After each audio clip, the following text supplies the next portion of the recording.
जय हिंद दोस्तों। आज हम जनवरी की योजना मैगजीन के बारे में विस्तृत चर्चा करेंगे। और ये मैगजीन हमारे लिए और ज़्यादा महत्वपूर्ण हो जाती है क्योंकि इसमें पहली बात तो इसका प्रकाशन 75वीं आज़ादी की वर्षगांठ के तौर पे की जा रही है। दूसरा, इसमें जिनके जिनके द्वारा लेख लिखे गए हैं वो अपने फील्ड में शीर्ष पर हैं। ठीक है, जैसे कि आगे हम लोग देखेंगे तो उसमें हम लोग खुद ही देखेंगे, तो उस हिसाब से ये हम लोग के लिए और महत्वपूर्ण हो जाती है। चलिए पहले इसमें देखते हैं। हमारे राष्ट्रपति जी द्वारा इसमें पहले लेख लिखा गया है जो इसमें समर्पित है कि ये अपने लेखों के माध्यम से कैसे लोगों को जागरूक करता है और हैं जलवायु परिवर्तन, आपदा प्रबंधन, अर्थव्यवस्था हैं और जो मुद्दे हैं उसके बारे में लोगों के सामने लाता है। पर इसमें जानने वाली महत्वपूर्ण बात यह है कि इसके देखेंगे इसमें दिया गया है कि 1957 में ये प्रकाशित होना चालू हुई थी। वर्तमान में 13 भाषाओं में इसका प्रकाशन होता है। तो यहाँ पे इतना जानेंगे। आगे इसमें देखेंगे इंडेक्स में कि इसमें जो है लेख लिखे गए हैं वेंकैया नायडू जी, सुरेश प्रभु, ठीक है, अभिकांत, आप सब अभी आगे देखेंगे अभिकांत जी कौन है। ठीक है, डॉक्टर के शिवन जी द्वारा लिखी गई, इसमें मिल्खा सिंह द्वारा लिखा गया है। ठीक है, तो चलिए आगे बढ़ते हैं। ये छोड़ दिए, इसमें कुछ है नहीं। इसमें हम देखेंगे कि इसमें ये बताया गया है कि न्यू इंडिया के निर्माण में हम लोगों को क्या क्या महत्वपूर्ण पहलुओं पे ध्यान देना रहेगा। जैसे कि सबका साथ सबका विकास हो गया, डिजिटल इंडिया हो गया, ठीक है, स्किल इंडिया हो गया, आत्मनिर्भर भारत हो गया है, सबका साथ सबका विकास। इन सब अवधारणाओं को लेकर ही चलना पड़ेगा क्योंकि स्वतंत्रता के लिए हमारे महापुरुषों द्वारा कुर्बानी दी गई है जो कि हम ऐसे बर्बाद नहीं जाने दे सकते हैं, जिसकी प्रगति के लिए हम लोग कार्य करेंगे। ठीक है, आगे बताया गया है कि नया भारत के निर्माण में, जैसे यहाँ पे आप देखेंगे इस जगह, नए भारत के निर्माण में आधुनिकता, परंपरा, बुनियादी संसाधन, सेवाएं, प्रगति और अवसर, विकास का टिकाऊपन, आत्मनिर्भर और वैश्विकता को साथ में लेकर चलना पड़ेगा। इसको सफलता बनाने के लिए जन भागीदारी की आवश्यकता है क्योंकि बिना लोगों के जुड़े कोई भी सरकारी स्कीम कारगर नहीं हो सकती है जब तक उसमें लोगों अपने आप को इन्वॉल्व ना करें। ठीक है, तो पहला आर्टिकल देखेंगे, आज़ादी के 75 वर्ष। इसको लिखा है वेंकैया नायडू जी ने। ठीक है, इसमें यह बताया गया है, पूरा जोर दिया गया है युवाओं के ऊपर। ठीक है, कि 2021 में हम लोग अपनी स्वतंत्रता के 75 वर्षगांठ मनाएंगे, जिसमें बताया गया हम लोगों की तरक्की के लिए युवा ही सबसे महत्वपूर्ण है। तो उनको जो है आगे बढ़ने के लिए भ्रष्टाचार, जातिवाद, सांप्रदायिकता, स्त्री पुरुष भेदभाव, सामाजिक बुराइयों से दूर रहना पड़ेगा। ठीक है, क्योंकि आज़ादी के समय, ये आज़ादी के समय हम लोगों को जो भारत हम अंग्रेजों द्वारा सौंपा गया था उसमें गरीबी थी, ठीक है, कुपोषण था, सारे लोग में साक्षरता बिल्कुल नहीं थी, औद्योगिक विकास खत्म हो चुका था क्योंकि पहले हम लोगों का जीडीपी जो था अंग्रेजों के समय, अंग्रेजों के आने आने से पहले वर्ल्ड में 23% था और उनके जाते समय 3% बचा। तो सोच लीजिए हम लोगों का कितना पतन हुआ। इन्होंने अपने पुराने संस्कृति के रेफरेंस लेते हुए बताया है, जैसे हम लोगों में दार्शनिक हो गए, पतंजलि, शंकराचार्य, हम लोगों के दार्शनिक हो गए। ठीक है, चिकित्सा में देखें चरक हो गए, सुषुप्त हो गए। ठीक है, गणितज्ञ देखें आर्यभट्ट हो गए। ठीक है, इन सब के बारे में बताया गया है कि हमारी संस्कृति पहले भी रिच रही है, मतलब पहले से गौरवपूर्ण रही है। ठीक है, तो हमें बस इसको एक साधन देने की ज़रूरत है। जिससे हम, हमारे जो युवा हैं, हमारी आने वाली पीढ़ी है, हमारे देश के उत्थान में योगदान देगी। स्वामी विवेकानंद का जो इसमें कोट दिया है वो आप निबंध या ऐसे में भी लिख सकते हैं। वो कहते हैं कि इस पर विश्वास करो, उस पर विश्वास करो, लेकिन मैं कहता हूं सबसे पहले अपने आप पर भरोसा करो। दुनिया का इतिहास चंद ही ऐसे लोगों का इतिहास है जिन्होंने खुद पर विश्वास किया है। तो विवेकानंद जी की कोड है, इसको आप ऐसे में यूज कर सकते हैं। ठीक है। उन्होंने आगे बताया है कि हमें जो है अपने देश के विकास के लिए संतुलन संतुलन बना के चलना होगा, क्योंकि बिना संतुलन के हम विकास की वो सीढ़ी वो कामयाबी प्राप्त नहीं कर पाएंगे जिसमें सभी को लाभ हो। बताया गया है जो डिजिटल है, डिजिटली खाई को पाटने की ज़रूरत है। जो अभी इस मामले में जागरूक नहीं, उनको जागरूक करना है और ज़्यादा से ज़्यादा लोगों को डिजिटलीकरण में अंदर समावेशित करना है। ठीक है। और इन्होंने बताया है कि हमारे भारत के अंदर लोगों की सहभागिता है, क्योंकि स्वच्छ भारत मिशन जो है वो एक जन आंदोलन की तरह काम किया था। इसी के माध्यम से, इसी जन आंदोलन के माध्यम से कोविड 19 को टैकल किया जा चुका है भारत में। तो हमारे पास इसका अनुभव है जिससे हम लोग इसको टैकल कर सकते हैं। ठीक है। फिर आगे आएंगे,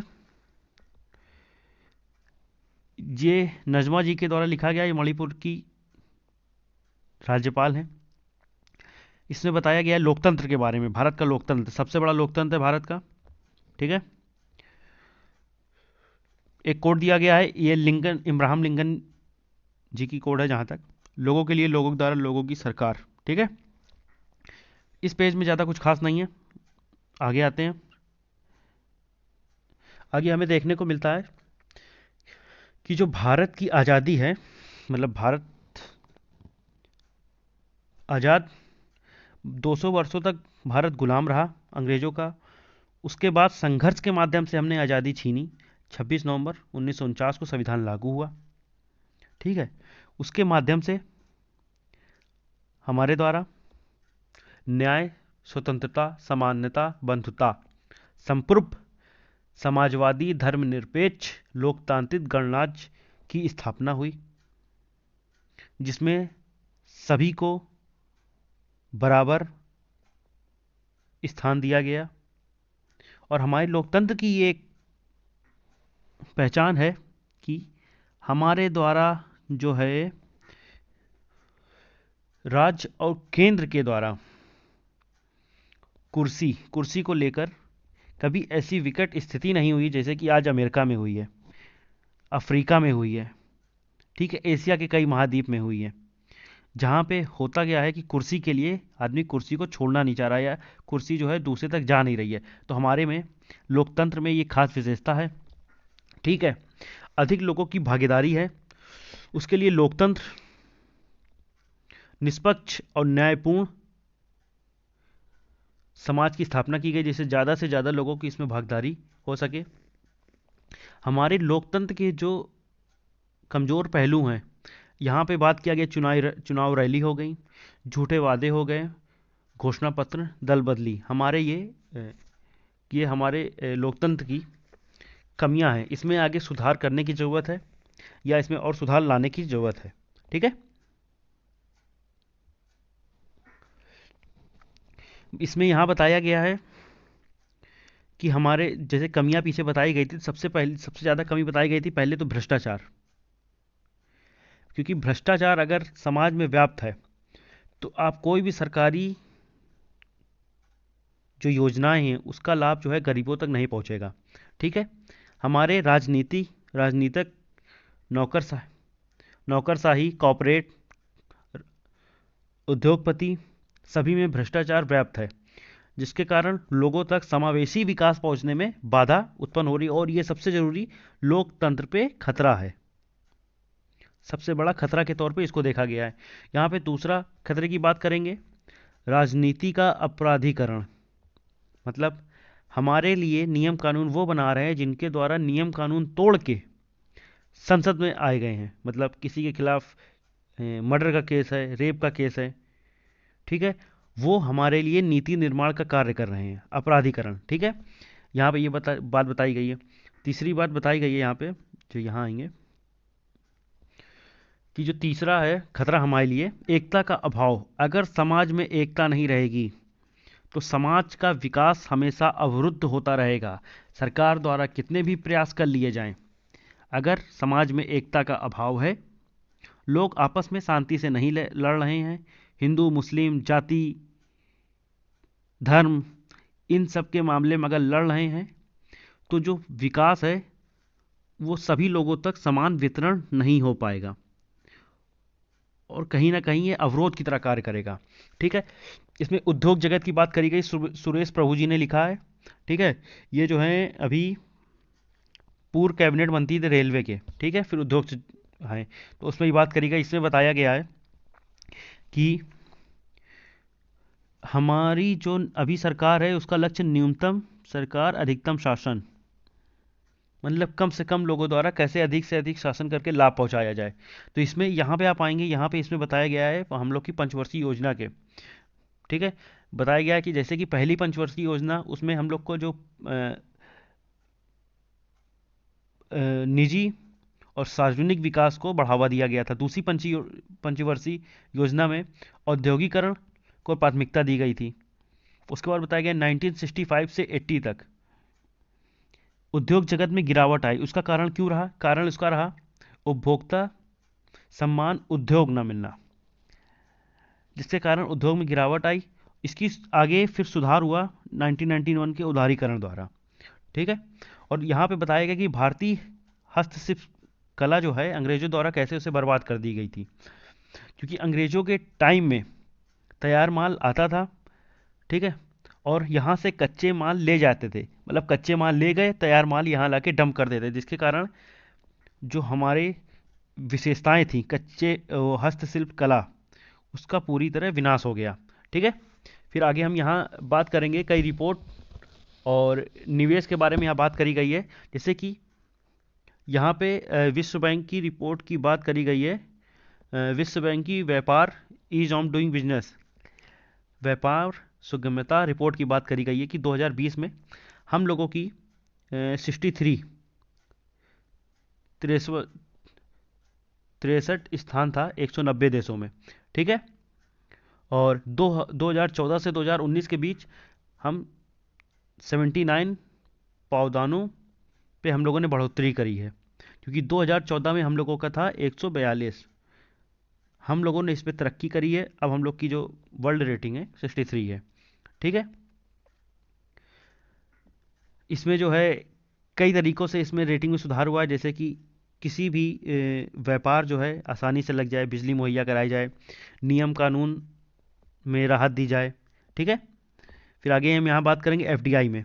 एफडीआई में यहाँ पे बात करी गई है कि भारत में पहले की अपेक्षा अब एफडीआई बहुत ही अच्छी प्रगति से आ रहा है, क्योंकि 2014 से 2019 के बीच 319 अरब डॉलर 319 अरब डॉलर के आसपास हम लोगों को एफडीआई प्राप्त हुआ है, ठीक है। और एफडीआई के देखा जाए तो किस किस क्षेत्र में, हम लोग के कोयला के क्षेत्र में 100%, और रक्षा क्षेत्र में 75% एफडीआई सरकार द्वारा मुहैया कराई गई, जिसमें लोग बाहर से आके इसमें निवेश करें और ये तरक्की की ओर बढ़े, ठीक है। फिर आगे इसमें बात किया गया स्टार्टअप संस्कृति के बारे में, कि कैसे स्टार्टअप के माध्यम से सरकार जो है नए लोगों को, हर लोगों को नौकरी नहीं दे सकती, उसके मामले में कैसे एक संसाधन बनाया जाए, मानव संसाधन बनाया जाए, जिससे देश की तरक्की में विकास हो, इसके लिए स्टार्टअप योजना की करा गया है, ठीक है। स्टार्टअप इंडिया का वो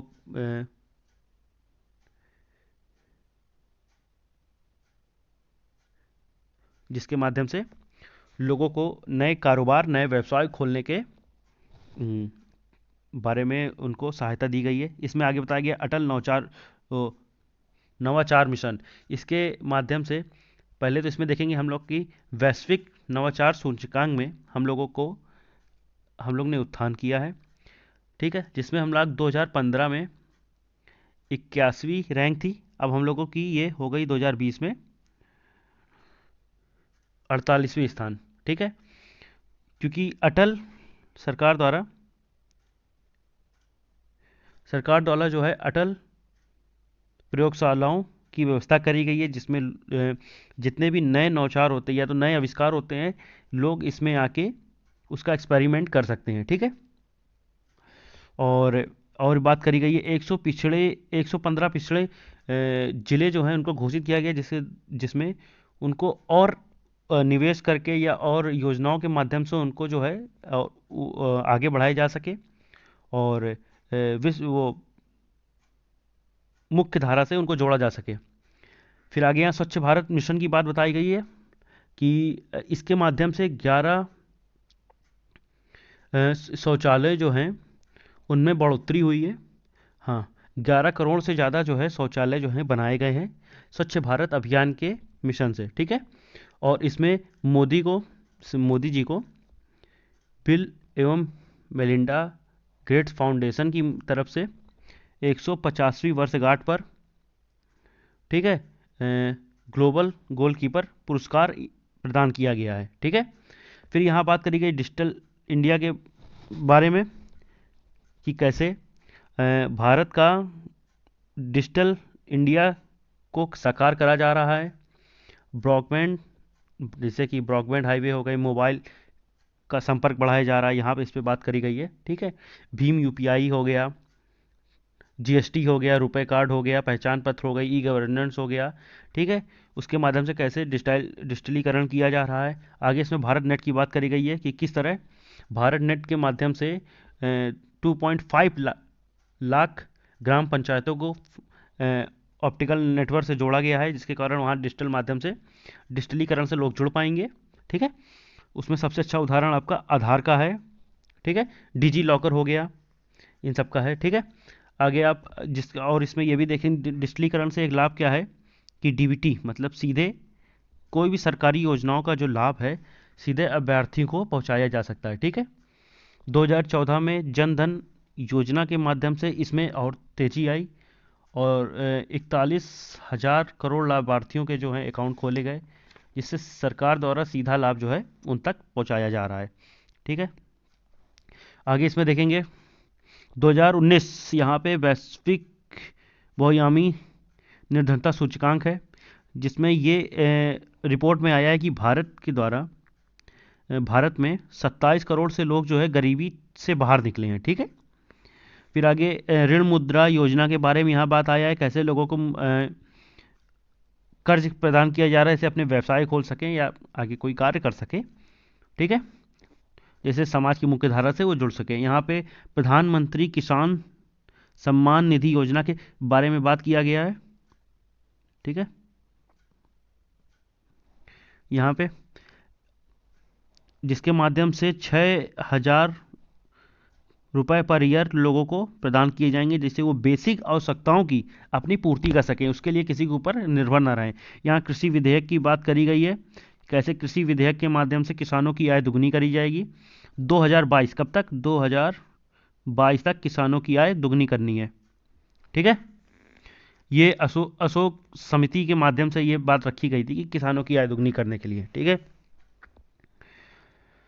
और इसमें यह बताया गया संयुक्त राष्ट्र परिषद में भारत को 2020 में 2 साल की सदस्यता, अस्थायी सदस्यता दी गई है, और भारत का ही ये विदेश नीति रही है कि 2023 में भारत G20 की मेजबानी करेगा, और इस साल ब्रिटेन द्वारा आयोजित G7 की मीटिंग में भारत को आमंत्रित करा गया, इसके पहले भी किया गया था। ठीक है, भारत के द्वारा वैश्विक स्तर पर टीकेकरण के निर्माण किया गया है। 2 कंपनियां हैं, उन्होंने टीके का निर्माण किया है, और जो भारत जो है अब उसको वैक्सीन पॉलिसी का मतलब है कि अब वो जो है अपने पड़ोसी देश की मुफ्त में मदद कर रहा है, जिसके माध्यम से ये विदेश नीति पे प्रभाव पड़ेगा, और जो सॉफ्ट पावर के माध्यम से विदेश नीति। ठीक है, यहाँ पे बात करी गई है राष्ट्रीय शिक्षा नीति। राष्ट्रीय शिक्षा नीति 2020 की बात करी गई, स्वयं पोर्टल की बात करी गई है, ठीक है, जिसके माध्यम से डिजिटल पढ़ाई होगी। जिनके पास लैपटॉप कंप्यूटर या नहीं है तो वो सरकार जो है टीवीओ के माध्यम से, टीवी चैनल के माध्यम से लोगों को मुफ्त पढ़ाई कर रही। मेक इन इंडिया की बात करी गई है, ठीक है। ये मेक इन इंडिया से कई निर्माण हो रहे हैं, जैसे कि आप रेल बोगी हो गई, और अब तो भारत की जो गाड़ियां हैं वो विदेशों में भी निर्यात करी जा रही, कई ऐसे हैं, जेट बनाए जा रहे हैं, ये मेक इन इंडिया का ही है। अभी तक इतना सफल नहीं हुआ है, पर आगे इस पर अगर विशेष ध्यान दिया गया तो ये सफल होने के चांसेस है। इस यहाँ से यहाँ तक इन्होंने अपनी जो कार्य किया है उसका पूरा बोल बच्चन है, पढ़ना चाहते हो आप पढ़ लें। इसमें उड़ान स्कीम और रेलवे के बारे में बताया गया, कैसे रेलवे में और सुधार करा जा रहा है, कनेक्टिविटी बढ़ाई जा रही है लोगों में, ये सब बताया गया बोल बच्चन ने, किसी काम का नहीं इस आर्टिकल में। अब हम यहाँ पे आएंगे, ये शिक्षा मंत्री द्वारा लिखा गया आर्टिकल है, ठीक है, नई शिक्षा नीति। इसमें बताया गया, पहले आप ये समझिए शिक्षा आदमी क्यों लेता है। शिक्षा लेने का मतलब होता है कि लोगों में या बच्चों में सांस्कृतिक जागरूकता हो, यहाँ पे दिया है, सहानुभूति हो, दृढ़ता हो, धैर्य हो, टीम वर्क हो, नेतृत्व हो, संवाद करने की शक्ति हो, ज्ञान आए, व्यावहारिक कौशल आए। 2020 जो नई शिक्षा नीति आई है उसमें इन सब माध्यमों का विशेष ध्यान रखा गया है, ठीक है। इसमें अपने अतीत को जोड़ते हुए पहले बताया गया हमारे जो तक्षशिला, नालंदा, विक्रमशिला जो संस्थान थे वो अंतर्राष्ट्रीय स्तर पर लोगों को आकर्षित करते थे, ठीक है। इसमें बताया गया आर्यभट्ट, सुषुप्त, चाणक्य, ब्रह्मगुप्त, भास्कराचार्य जैसे लोग हमारी संस्कृति में रहे हैं। तो हम शिक्षा के क्षेत्र में भी आगे थे। आज हमें उस अपनी संस्कृति को पहचानने की ज़रूरत है तथा उसमें कार्य करके अग्रणी देशों में आने की ज़रूरत है, इसलिए शिक्षा नीति में सुधार करा गया है, ठीक है। अब ये ध्यान रखिए, पहली शिक्षा नीति आई थी 1968 में, दूसरी इसको उल्टा कर दीजिए 1986 में, अब आई 2020 में, ठीक है। अब यहाँ पे हम लोग आगे आएंगे, यहाँ पे लॉर्ड मैकाले की बात करी गई है कि उन्होंने हमारे जो स्थानीय शिक्षा थी, स्थानीय भाषा शिक्षा थी, उसको विलुप्त करके अंग्रेजी को थोपा गया, जिसके कारण वो चाह रहे थे कि हमें जो है अपने लिए कार्य करने के लिए लोग मिल पाए, पर इसके माध्यम से हमारी जो है स्थानीय शिक्षा थी वो विलुप्त हो गई है। बहुत स्थानीय भाषाओं पे कम ध्यान दिया गया, भारतीय भाषाओं को आज जो विलुप्त होने की कगार पे हैं, ऐसा सब इसमें बताया गया है, ठीक है। और फिर इसमें बताया गया कि भारत के द्वारा शिक्षा में काम करने के लिए आयोग के बारे में बात करा गया है, जैसे विश्वविद्यालय शिक्षा आयोग 48, माध्यमिक शिक्षा आयोग 52, राष्ट्रीय शिक्षा नीति 1968, राष्ट्रीय शिक्षक आयोग 1983, राष्ट्रीय शिक्षा नीति 1986 की बात करी गई है। ये सब नीतियां आई जिसके माध्यम से शिक्षा के क्षेत्र में सुधार किए गए हैं, ठीक है।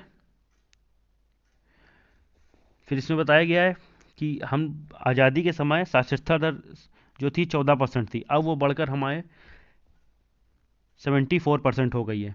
तो ये हम लोगों में विकास हुआ है, साक्षरता का विकास हुआ है, पर इसको और करने की ज़रूरत है, ठीक है। और बताया गया वर्तमान में 15 लाख से ज़्यादा स्कूल हैं, 9 लाख से ज़्यादा टीचर हैं, यहाँ पे इसका वर्णन किया गया है, ठीक है। इसमें बताया गया आज़ाद भारत की जो यात्रा शिक्षा के क्षेत्र में, कि शिक्षा का स्तर या शिक्षा का प्रसार निचले स्तर तक हो, इसके लिए सभी को शिक्षा मिले जैसे, ठीक है। फिर इसमें यहाँ बताया गया इंटरनेशनल रैंकिंग के बारे में, ठीक है, कि वर्ल्ड यूनिवर्सिटी रैंकिंग में जो है 2020 में भारत के, ठीक है, टॉप 100 में 26 इंस्टीट्यूट हैं, जो कहीं ना कहीं हमारे शिक्षा स्तर में सुधार को दिखाता है, ठीक है, ठीक है। फिर आगे हम लोग बढ़ेंगे इसमें हमारे बताया गया जैसे कि जो राष्ट्रीय शिक्षा नीति है उस पर जोर दिया गया है कि बच्चों द्वारा प्रश्न पूछा जाए, तर्क किया जाए, विवेचना की जाए, अपनी बुद्धि लड़ाई जाए, हैं, उसका तोड़, उसमें मतलब तर्क वितर्क के माध्यम से उनके सोचने का दायरा बढ़े, ठीक है। ये सब चीज़ें में रचनात्मक भावनाओं का विकास हो, ये सब चीज़ों में यहाँ पे बताया गया है, ठीक है। सभी को शिक्षा मिले। और यहाँ पे शिक्षा का जो पैटर्न है वो आपको ध्यान होना चाहिए, 5+3+3+4 है, ठीक है, जो 10+2 से बदला गया है, ठीक है। और यहाँ पे बताया गया कि इसके जो है रचनात्मक जो शिक्षा है हमारी शिक्षा नीति के द्वारा जो विकास होना चाहिए वो विज्ञान, गणित, शिल्प पे भी होना चाहिए, गेम्स होना चाहिए, खेलकूद में होना चाहिए, आत्मबोध होनी चाहिए, अपनी संस्कृति का ज्ञान होना चाहिए, अपने साहित्य का ज्ञान होना चाहिए, अपनी भाषा के प्रति प्रेम होना चाहिए, ठीक है। रोजगार के प्रति चरित्र पैदा कैसे करा जाए ये भी भारतीय शिक्षा नीति में खास ध्यान रखा गया है। कौशल विकसित करने पर जोर दिया गया है जिससे आदमी को रोजगार की ओर भटकना ना पड़े। यहाँ पे आप देखेंगे व्यक्तित्व का निर्माण के ऊपर जोर दिया गया है, अभिव्यक्ति कैसे उन लोगों द्वारा अपनी करी जाए इस पे हुआ है। समझ पे ज़्यादा जोर दिया गया है, ठीक है। व्यक्तित्व